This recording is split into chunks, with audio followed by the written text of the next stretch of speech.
விருதுநகர் மாவட்டம் ராஜபாளையம் அருகே தடுப்பணையை ஒட்டி உடைப்பு ஏற்பட்டுள்ளதால் விவசாயம் பாதிக்கப்படும் அபாயம் ஏற்பட்டுள்ளது.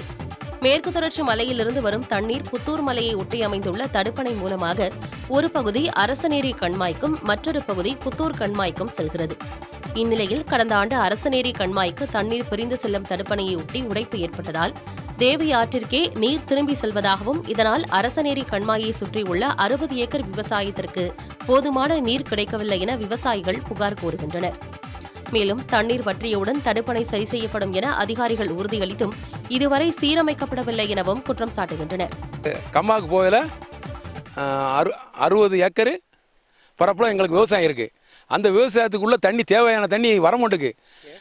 இதில் உடப்பு இருக்கனால இதில் கூடி போயிருது. ஏற்கனவே நாங்கள் தகவல் சொல்லிட்டோம். இது உடஞ்சிருக்க அடுத்த மழை பெஞ்சு பெருக்க முடியும். இதை செஞ்சால் தான் அந்த விவசாயி தப்பிக்க முடியும். இதுகுறித்து வட்டார வளர்ச்சி அலுவலரிடம் கேட்டபோதும் தடுப்பணையில் ஏற்பட்டுள்ள உடைப்பு விரைவில் சரி செய்யப்படும் என்றார்.